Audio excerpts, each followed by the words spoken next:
Assalamualaikum warahmatullahi wabarakatuh.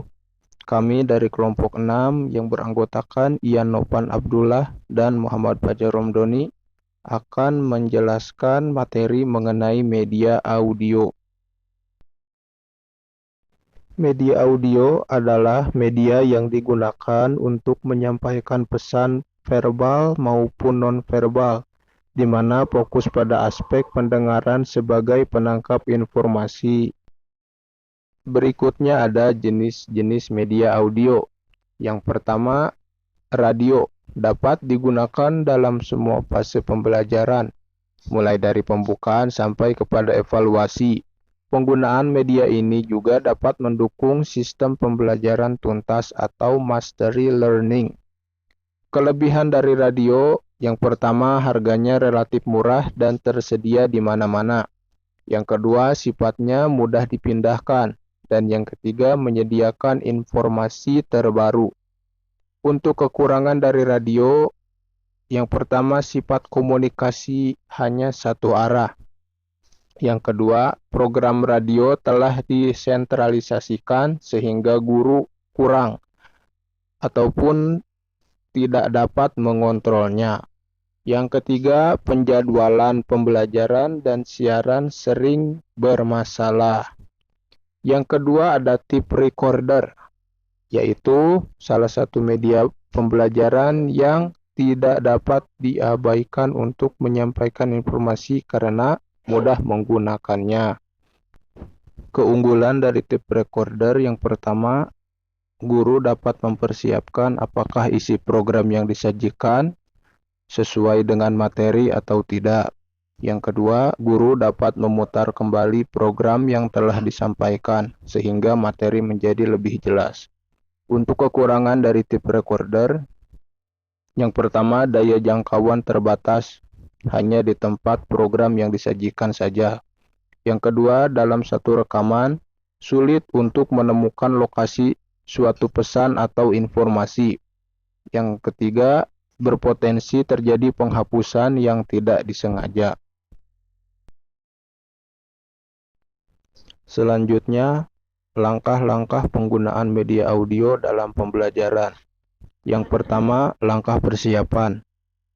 Hal yang perlu dilakukan yaitu memastikan bahwa peralatan yang akan digunakan dapat berfungsi dengan baik.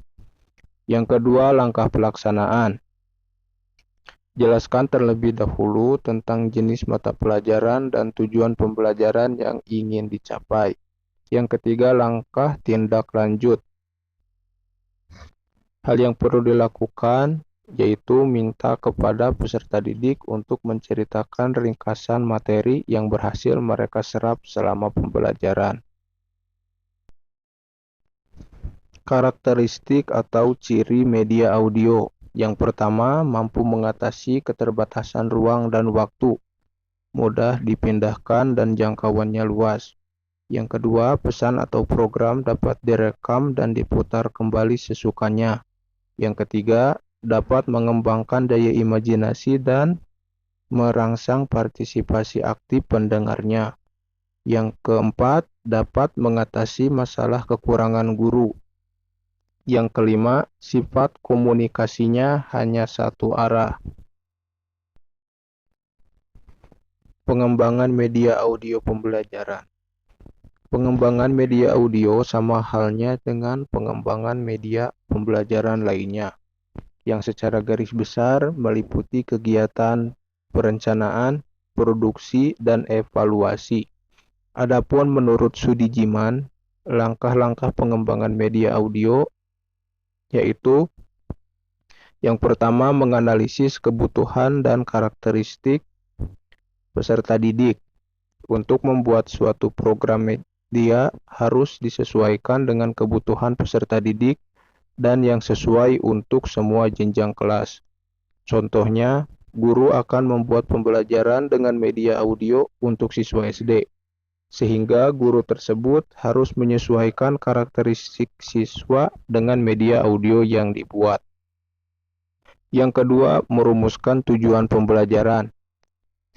Yang ketiga, pengembangan materi pembelajaran.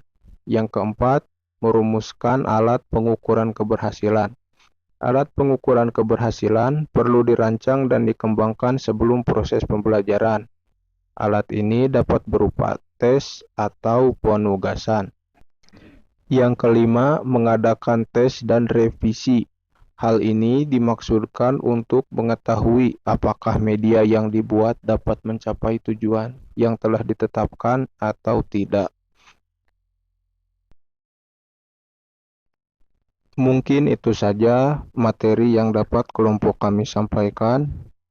Mohon maaf apabila terdapat banyak kekurangan. Terima kasih atas perhatiannya. Wassalamualaikum warahmatullahi wabarakatuh.